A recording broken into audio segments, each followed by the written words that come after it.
Breaking news. భార్యపై కోపంతో కసితీరా చంపిన గురుమూర్తి remand రిపోర్టులో సంచలన విషయాలు బయటకొచ్చాయి. పంచాయతీ పెట్టి పరువు తీసిందని భార్యపై కోపం పెంచుకున్న గురుమూర్తి ఎలాగైనా అడ్డు తొలగించుకోవాలని స్కెచ్ చేశాడు. పక్కా ప్లాన్తో పిల్లలను 15వ తేదీన చెల్లెలి ఇంటి వద్ద వదిలిపెట్టి భార్యను ఇంటికి తీసుకొచ్చాడు. 16వ తేదీన పుట్టింటికి వెళతానన్న భార్యతో గురుమూర్తి గొడవ పడ్డాడు. తనని పుట్టింటికి ఎందుకు పంపడం లేదని మాధవి ప్రశ్నించగా వివాదం పెరిగి ఆమె గొంతు నులిమి చంపేశాడు. అదే రోజు భార్యను హత్య చేసి ముక్కలుగా చేశాడు. మృతదేహం ముక్కలను నీటిలో హీటర్తో ఉడికించి ఎముకలను పొడి చేసి మిగిలిన మాంసం ముక్కలను బకెట్లో తీసుకెళ్లి పెద్ద చెరువులో పడేశాడు.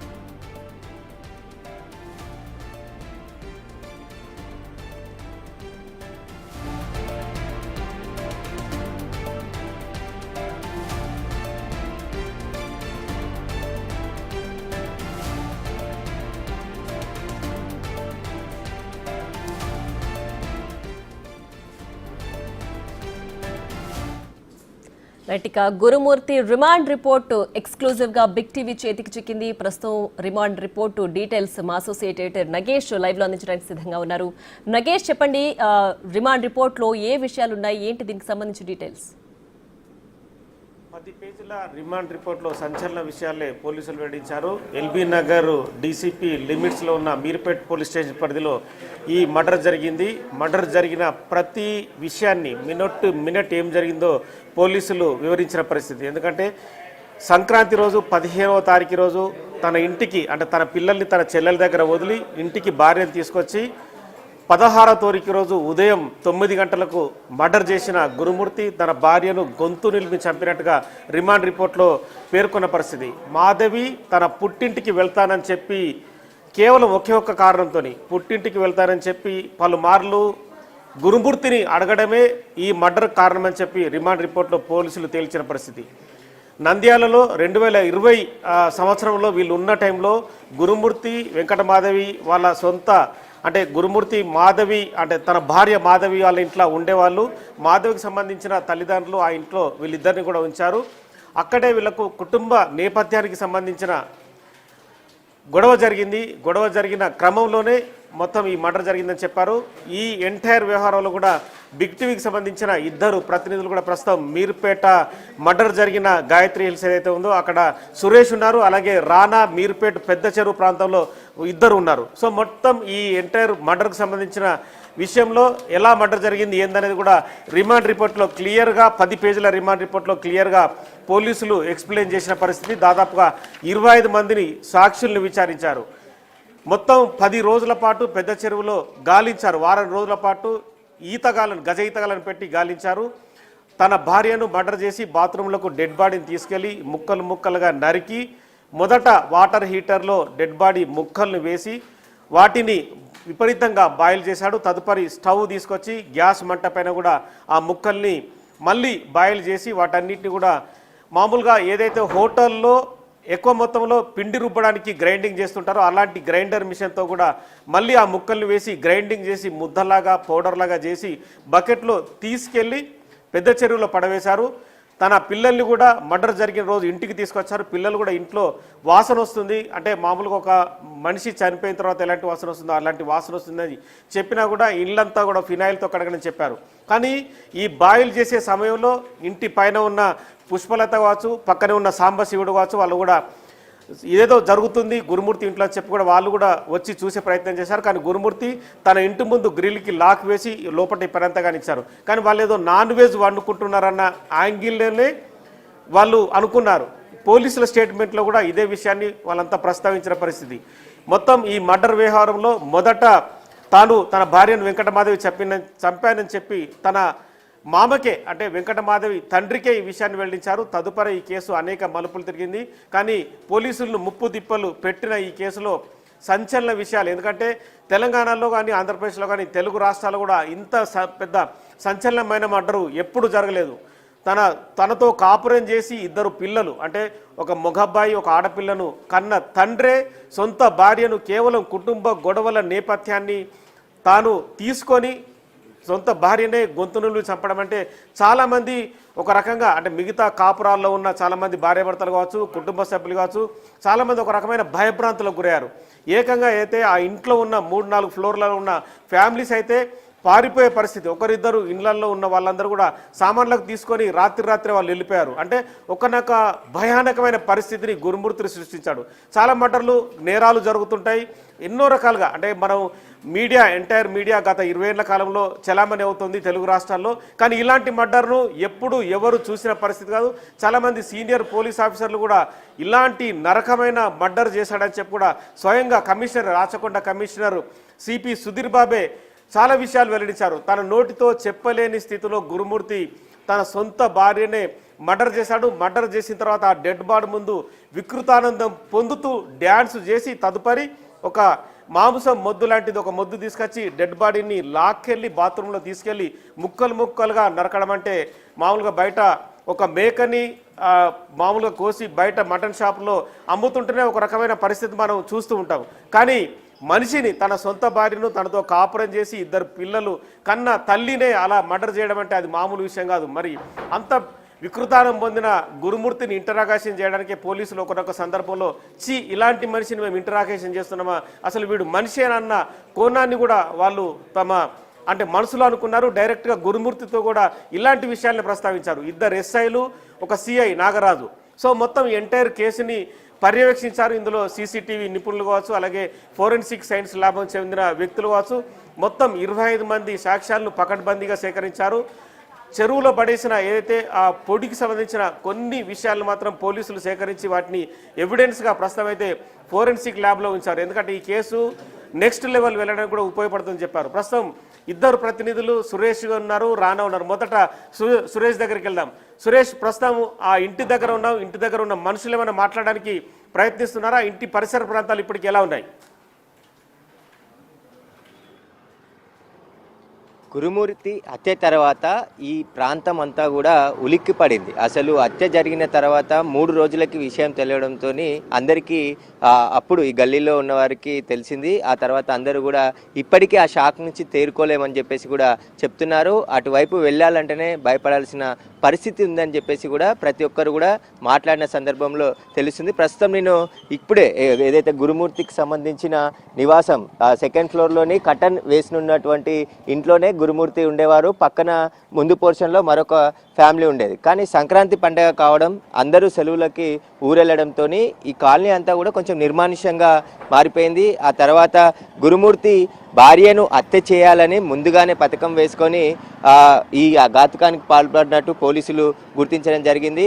ఏదైతే మనం చూస్తున్నటువంటి ఆ పూల కుండీలు ఏదైతే కటన్ ఉన్నటువంటి ఇంట్లోనే గురుమూర్తి ఉన్నారు.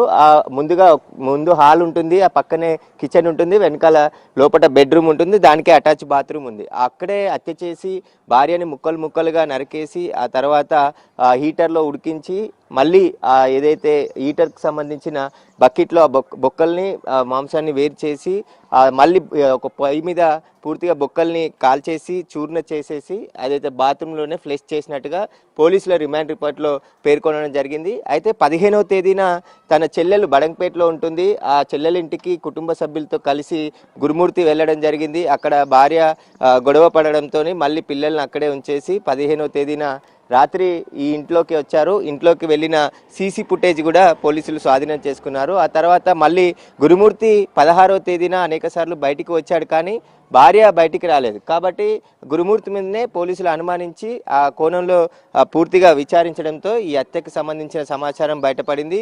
నేను ఇప్పటికీ ఈ కాలనీలో చాలా మందితో మాట్లాడే ప్రయత్నం చేసినప్పటికి కూడా ఎవరు ముందుకు రావట్లేదు. ప్రస్తుతం ఇంటి ఓనర్ ఒక్కడే ఉన్నారు. పైన 2 పోర్షన్లు ఉంటాయి. పెంట్ హౌస్లో పని మనిషి ఇప్పటికీ ఉంది, కానీ మాట్లాడడానికి భయపడుతుంది. అసలు ఆ షాక్లోనే ఆమె ఉంది.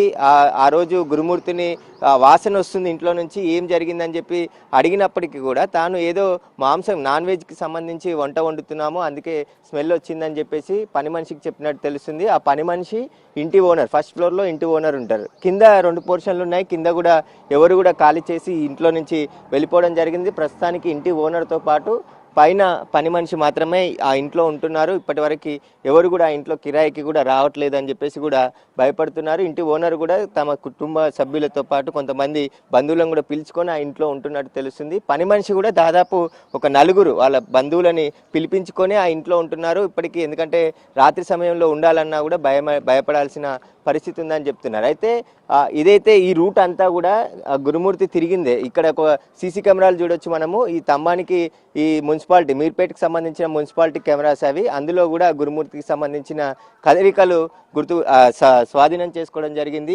ఈ సీసీ కెమెరాల ఫుటేజ్, సెల్ ఫోన్ సిగ్నల్స్ ఆధారంగానే ఈ హత్య కేసును పోలీసులు ఛేదించారు. మొదట మిస్సింగ్ కేసుగా నమోదు చేసినటువంటి ఈ కేసుని తర్వాత గురుమూర్తి హత్య చేశాడని చెప్పేసి సాక్ష్యాలు సేకరించిన తర్వాత గురుమూర్తిని అరెస్ట్ చేసి రిమాండ్కి తరలించడం జరిగింది. అయితే గురుమూర్తి మొదట ఏదైతే పథకం ప్రకారం కొద్ది రోజుల నుంచి భార్యని చంపాలనే మనసులో పెట్టుకొని ఆ సమయం కోసం వేచి చూసి పుట్టింటికి పండగకు వెళ్తానని చెప్పేసి భార్య అడగడం, ఎందుకు పంపించట్లేదని చెప్పేసి ఆమె గొడవ పడడంతో ఆ తరుణంలోనే భార్యని హత్య చేసి మృతదేహాన్ని మాయం చేస్తే కేసు నిలబడదు, మిస్సింగ్ కేసుగానే ఉంటుందని చెప్పేసి గురుమూర్తి భావించినట్టు తెలుస్తుంది. ఎందుకంటే అనేక కేసులు చూశాడు. కొన్ని బాడీ దొరకకుంటే కేసు మిస్టరీగానే మిగిలిపోతుంది, తనకు శిక్ష నుంచి బయటపడొచ్చు అని చెప్పేసి ఆ ఇంటి ఓనర్ కర్ణాటి రాజేంద్ర ప్రసాద్ అంటే మాట్లాడడానికి నిరాకరిస్తున్నాడా? అంటే ఏమైనా భయపడే పరిస్థితి అక్కడ ఉందా? ఖచ్చితంగా వాళ్ళు గ్రిల్స్కి తాళం వేసుకున్నారు. ఇప్పటికీ ఎవరితోనూ కూడా మాట్లాడే పరిస్థితి లేదు. మనం మాట్లాడించే ప్రయత్నం చేసినప్పటికీ కూడా అతను మాట్లాడనని చెప్పేసి కూడా చెప్పడం జరిగింది. కానీ ఈ కేసులో పూర్తిగా గురుమూర్తి తప్పించుకునే ప్రయత్నం, కేసు నిలబడకుండా చేయాలనే కుట్రతోనే మృతదేహాన్ని మొత్తం మాయం చేసినట్టుగా పోలీసుల విచారణలో తేలింది. కానీ పోలీసులు కొన్ని ఆధారాలు సేకరించడం జరిగింది. బ్లడ్ శాంపిల్స్తో పాటు బెడ్ సెల్స్, ఏదైతే బ్లడ్ సెల్స్ బాత్రూంలో కొన్ని ఫినాయిల్తో కడిగినప్పటికీ కూడా క్లూస్ టీమ్ దగ్గర ఉన్నటువంటి ఆధారాలతోని కొన్ని ఎక్విప్మెంట్తోని ఆధారాలు సేకరించి ఎఫ్ఎల్సీకి పంపించడం జరిగింది. ఇప్పటికే ఫోరెన్సిక్ ల్యాబ్ రిపోర్ట్ కూడా పోలీసులకు అందినట్టు తెలుస్తుంది. ఆ రిపోర్ట్ అంతా కూడా కోర్టుకు సబ్మిట్ చేస్తామని చెప్పేసి కూడా చెప్తున్నారు. అయితే ఇంటి ఓనర్తో కొద్దిసేపటి క్రితం మాట్లాడించే ప్రయత్నం చేశాం. పని మనిషితో కూడా మాట్లాడాం. ఇంకా ఆమె పైన పెంట్ హౌస్లోనే ఉంటుంది. ఆమెకు సంబంధించి మాట్లాడే ప్రయత్నం చేసినప్పటికి కూడా వాళ్ళు ఎవరు కూడా మాట్లాడడానికి ముందుకు రావడం లేదు. ఈ ఏరియాలో ఇంకా భయాందోళన పరిస్థితుల్లోనే ప్రజలు ఉన్నట్టు తెలుస్తుంది. ఎందుకంటే అలాంటి హత్య అంటే ఎప్పుడు కూడా ఇలాంటి హత్య చేయలేదు. అంటే చాలా వరకు భర్తలను హత్య చేయడం, భార్యను హత్య చేయడం ఇలాంటి కేసులు చూసుంటాం. కానీ ఒక భార్యనే అంత దారుణంగా హత్య చేసి మృతదేహాన్నే మాయం చేసే విధంగా మొత్తం క్రూరంగా వ్యవహరించిన భర్త తీరును చూసి కూడా అందరూ షాక్కు గురైనట్టు తెలుస్తుంది. కొంతమంది ఉన్నారు, ఒకసారి మాట్లాడే ప్రయత్నం చేస్తాను. మాట్లాడతారా? ఇక్కడ ఉన్న వాళ్ళు. మీరు ఇక్కడే ఉంటారా? మీరు ఇక్కడే ఉంటారానే? తెలియదు మాకు. హత్య జరిగింది ఎప్పుడు తెలుసు నీకు? మాకు తెలియదు అది. మేము అక్కడ ఉంటాం నీళ్ళ ట్యాంక్. ఏంటంటే ఇంట్లో ఎండకు వచ్చి కూర్చుంటాం. మీరు ఇక్కడే ఉంటారా? ఇక్కడే ఉంటాను కానీ ఎట్లా ఎప్పుడు తెలుసు? అది మాకైతే తెలియదు. ఇట్లా మీ పోలీసులు వచ్చినారన్న సంగతి తెలిసినాక తెలిసింది అంతే. అంతవరకు మాకేం తెలియదు. ఇప్పుడు ఆ గురుమూర్తిని చూసిరా మీరు? ఇంత లేదు లేదు, అసలు తెలియదు అసలు ఆయన ఎవరైంది కూడా. అంటే హత్య జరిగిన తర్వాత ఇక్కడ ఏమనుకున్నారు? గల్లీలో కానీ మీ ఏరియాలో ఇప్పుడు పక్కనే ఇల్లు ఉంది కదా, ఏదో చంపి ఏదో ముక్కలు చేసి ఉడకబెట్టినాడు అని అనుకుంటున్నారు అన్నారు. అంటే మాకైతే సరిగ్గా తెలియదు. ఇలా అనుకోవటం టీవీలో వచ్చిన దాన్ని బట్టి మేము ఊహించుకున్నది అంతే. Actually I doesn't know about it. అదే చెప్తున్నారు. ఇక్కడ టీవీలో వచ్చిన తర్వాత పోలీసులు హడావుడి చూసిన తర్వాతే మాకు తెలిసింది తప్ప అసలు అక్కడ హత్య జరిగిందనే కూడా తెలియలేదు మొదట అని చెప్పేసి ఇక్కడ ఉన్న వాళ్ళు చెప్తున్నారు. కానీ భయపడి కొంతమంది మాట్లాడడానికి కూడా ముందుకు రాలేదు. కానీ పోలీసులు పక్కా ఆధారాలు సేకరించి ఈ కేసులో గురుమూర్తికి శిక్ష పడే విధంగా అన్ని సాక్ష్యాధారాలు సేకరించాము. ఎఫ్ఎల్సీకి కూడా అవన్నీ ఏవైతే ఆధారాలు సేకరించామో ఆ ఆధారాలన్నిటిని కూడా పంపించామని చెప్పేసి కూడా పోలీసులు చెప్తున్నారు. ఆ రిపోర్ట్స్ అన్నిటిని కూడా కోర్టుకు సబ్మిట్ చేసి గురుమూర్తికి శిక్ష పడే విధంగా అన్ని ప్రయత్నాలు మేము చేస్తున్నామని చెప్పేసి కూడా పోలీసులు చెప్తున్నారు. పోలీసులకు సంబంధించి కొన్ని ఆ కీలకమైన ఆధారాలు ఏదైతే స్టవ్ కావచ్చు, బకెట్, ఇంట్లో కొన్ని ఆధారాలు కూడా సేకరించినట్టు తెలుస్తుంది. ఒకసారి మీరు ఇక్కడే ఉంటారమ్మా? ఎట్లా మీకు తెలిసిందా ఈ ఇంట్లో మర్డర్ జరిగింది ఆమెకు సంబంధించి అనేది? లేదండి, మాకు తెలియదు. 2-3 రోజుల తర్వాత తెలిసింది. అంటే ఎప్పుడు ఎక్కడనే ఉండే వాళ్ళని చూసిరా మీరు వాళ్ళని? చూడలేమండి, ఎప్పుడు చూడలేము. అంటే ఏమనుకుంటారు, ఈ ఏరియాలో అంత క్రూరంగా భార్యని హత్య చేసిండు కదా, ఏమంటున్నారు అసలు మామూలు? ఏం లేదండి, చెప్పలేము.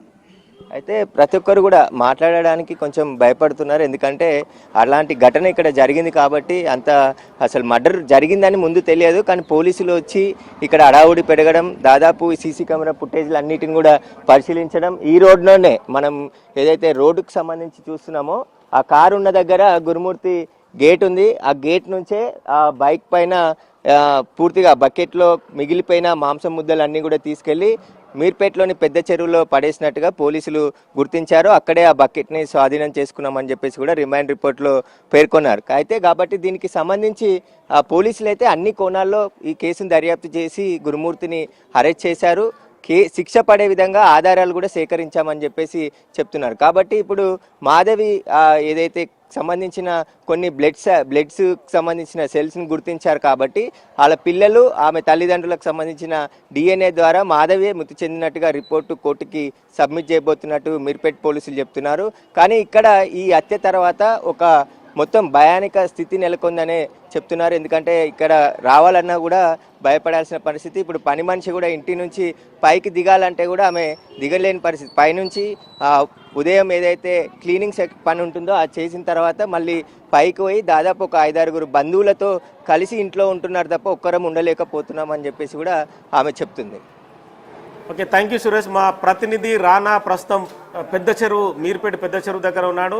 ఏదైతే గ్రైండింగ్ చేసిన తర్వాత పౌడర్ని బకెట్లో అయితే ముద్దలు కావచ్చు పౌడర్ కావచ్చు బకెట్లో వేసి పెద్ద చెరువులో 16వ తారీఖు రోజు సాయంత్రం పూట వెళ్ళి గురుమూర్తి కలిపిన పరిస్థితి. అంటే ఒక మనిషి క్రూరత్వాన్ని ఎలా ప్రదర్శించాలో గురుమూర్తిని చూస్తేనే అర్థమవుతుంది. ఎందుకంటే ఉదయం అంతా కూడా ఉదయం 8 గంటలకు లేవడమే, 8 గంటలకు లేచాడు, 9 గంటలకు మర్డర్ చేసిన తర్వాత ఆ 9 నుంచి మధ్యాహ్నం వరకు కూడా తను ప్రాసెస్ అంతా చేశాడు. మనిషిని చంపిన తర్వాత ముక్కలు చేయడం కావచ్చు, వాటర్ హీటర్ వేసి బకెట్లో ఉడికించడం, తదుపరి స్టవ్ తీసుకొని మళ్ళీ ఒక మామూలుగా పాత్ర తీసుకొని అందులో ముక్కల్ని వేసి వాటిని కూడా ఉడికించి మళ్ళీ గ్రైండింగ్లో వేసి ఆ ముక్కల్ని వాటిని మాంసాన్ని వేరు చేసి గ్రైండింగ్ చేసి పౌడరు ముద్దలాగా